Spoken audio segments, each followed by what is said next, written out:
LGBT rights کی بات کر رہے ہیں، باڈی رائٹس کی بات کی جا رہی ہے، لائف اسکلز بیسڈ ایجوکیشن کے نام پر سیکس ایجوکیشن کو نعوذ باللہ پروموٹ کیا جا رہا ہے۔ ہمارے دین میں کسی صورت میں اس کی کوئی اجازت نہیں، ہمارے قانون اور ہمارے آئین میں اس کی کسی صورت میں کوئی اجازت نہیں ہے۔ ہمارا کلچر، ہماری معاشرت، ہماری تہذیب، ہمارا تمدن اس بات کی اجازت نہیں دیتا کہ کسی طور پر اس طرح کے افکار کو پاکستان میں پروموٹ کیا جائے۔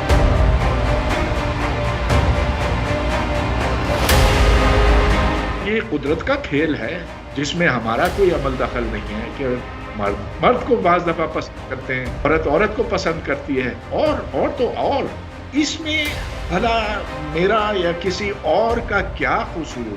آخر وہ شخص جو پیدائشی طور پر یوں ہے تو ہم اسے کیسے برا کہہ سکتے؟ اللہ رب کریم نے ہمیں کچھ قاعدے، ضابطے، اصول اور ضوابط عطا فرمائے ہیں۔ جب انسان اپنی فطرت سے جنگ کرتا ہے تو پھر اس کے نتائج ہمارے سامنے ایڈز، بلیک ڈیتھ اور ایسی جان لیوا بیماریوں کی صورت میں ہیں جن کی وجہ سے آج دنیا تباہی اور بربادی سے دوچار ہو رہی ہے۔ میں بحیثیت باپ کے تمہیں مجبور نہیں کر سکتا۔ میں سمجھتا ہوں کہ اللہ نے تمہیں جس طرف تمہارے اندر رجحان پیدا کیا وہ نہ تمہارا قصور ہے نہ میرا ہے، کیونکہ میں نے بھی اگرچہ تمہیں پیدا کیا میرے اختیار میں نہیں۔ میں کہوں گا ٹھیک ہے بیٹی، جاؤ جو کرنا ہے سو کرو۔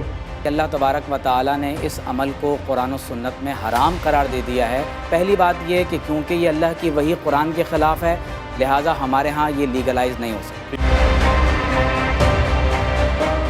بسم اللہ الرحمن الرحیم۔ اویس بھائی، ہمارے ہاں عموماً ان عنوانات پر بحث نہیں کی جاتی کیونکہ الحمدللہ ہمارے معاشرے ابھی تک پاکیزہ ہیں اور اس بڑے پیمانے پر ہمارے ہاں اخلاقی گراوٹ اور جنسی بے راہ روی کا ہم نے مشاہدہ نہیں کیا۔ لیکن جیسے جیسے سوشل میڈیا کی وجہ سے یا مین اسٹریم میڈیا کی وجہ سے دنیا گلوبل ولیج بنتی چلی جا رہی ہے، لوگوں کا بہت جلدی آپس میں انٹریکشن ہوتا ہے اور سوسائٹی آہستہ آہستہ اپنی بنیادوں کو چھوڑ کر بین الاقوامی سطح پر معاشرت کی وحدت میں گم ہوتی چلی جا رہی ہے۔ نتیجہ یہ ہے کہ جو مغربی ممالک کی تہذیب ہے وہ اب آہستہ آہستہ مسلم ممالک کی طرف بھی سفر کر رہی ہے۔ آپ دیکھیے کہ جب ہم LGBT رائٹس کی بات کر رہے ہیں تو اب LGBTQI رائٹس کی بات ہو رہی ہے، باڈی رائٹس کی بات کی جا رہی ہے، لائف اسکلز بیسڈ ایجوکیشن کے نام پر سیکس ایجوکیشن کو نعوذ باللہ پروموٹ کیا جا رہا ہے۔ جب ٹرانسجینڈرز کے رائٹس کے تناظر میں سیلف پرسیوڈ آئیڈینٹی پر قانون سازی ہو رہی ہے تو اس وقت بنیادی بات یہی پیش نظر ہے کہ کسی طریقے سے مرد اور عورت کی بنیادی جو خلقتاً آئیڈینٹی ہے اس کو فراموش کرتے ہوئے ہر شخص کو یہ ذاتی حق دیا جائے کہ وہ آزادانہ طور پر خود کو مرد یا عورت ڈکلیئر کر سکے۔ تو ایسی چیزوں کا جو نتیجہ ہوگا وہ LGBT رائٹس یعنی نعوذ باللہ من ذالک ہم جنس پرستی کی صورت میں ہوگا۔ ہمیں یہ بات سمجھ لینی چاہیے کہ اللہ تبارک و تعالیٰ نے بحیثیت ایک انسان ہمیں اپنی ضروریات، اپنی خواہشات کو پورا کرنے کے لیے فطرت کے مطابق اعتدال میں رہتے ہوئے شریعت کی حدود میں ان خواہشات کو پورا کرنے کا حکم دیا ہے۔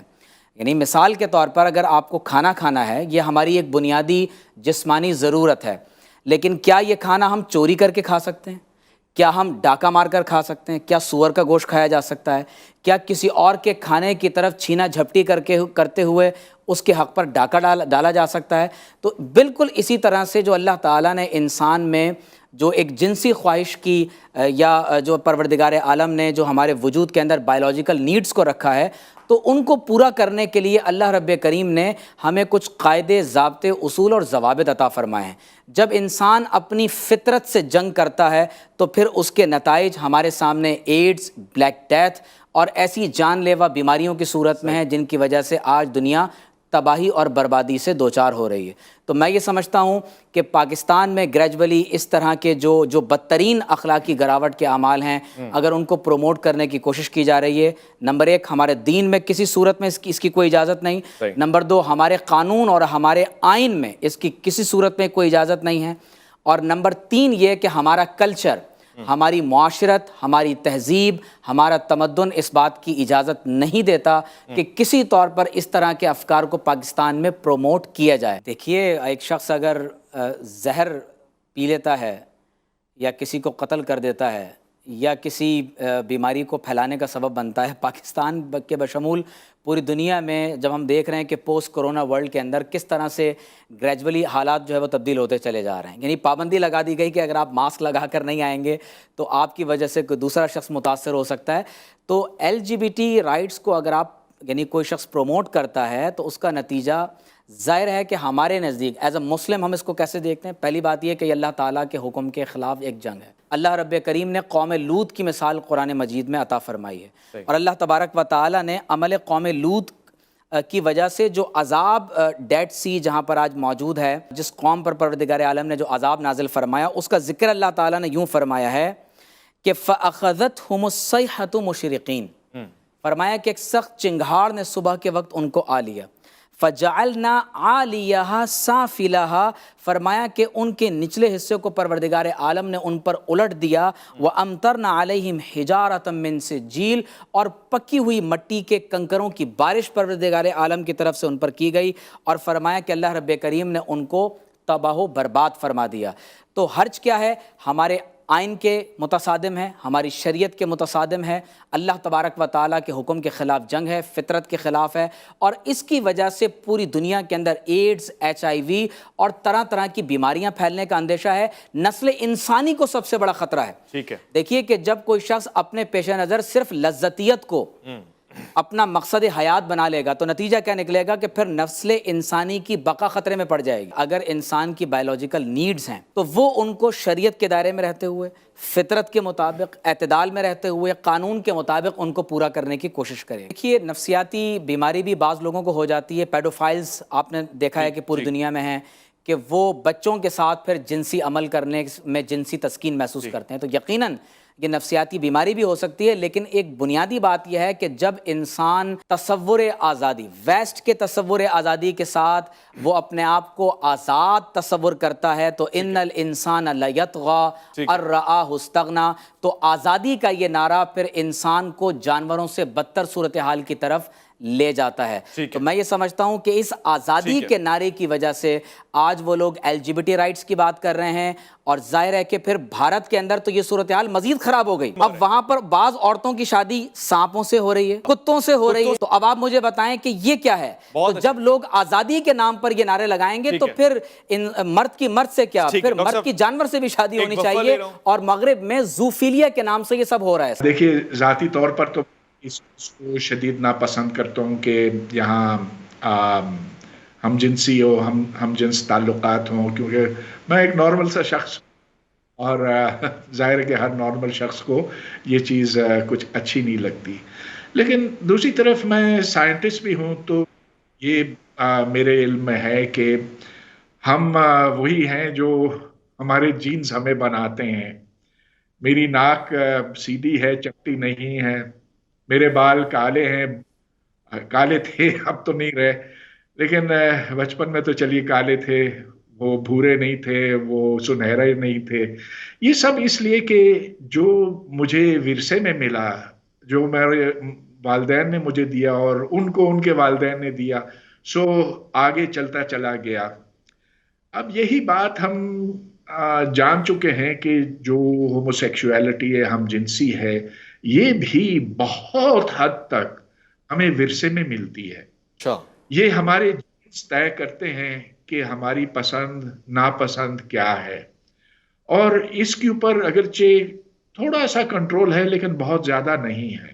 آخر یہ دیکھیں، یہ ایک فطری چیز ہے۔ یہ تقریباً 90% یا 95% ایسے ہوتا ہے کہ مرد عورت کو پسند کرتا ہے، عورت مرد کو پسند کرتی ہے، لیکن اب یہ قدرت کا کھیل ہے جس میں ہمارا کوئی عمل دخل نہیں ہے کہ مرد کو بعض دفعہ پسند کرتے ہیں، عورت کو پسند کرتی ہے، اور تو اور دیکھیں جو ہمارے اعضاء ہیں، جو جنسی اعضاء ہیں، وہ بھی کچھ افراد میں بڑے مکسڈ ہوتے ہیں۔ آواز لڑکی کی بالکل مردانہ ہو سکتی ہے، مرد کی بالکل عورت جیسی ہو سکتی ہے وغیرہ۔ اس میں بھلا میرا یا کسی اور کا کیا قصور؟ آخر وہ شخص جو پیدائشی طور پر یوں ہے تو ہم اسے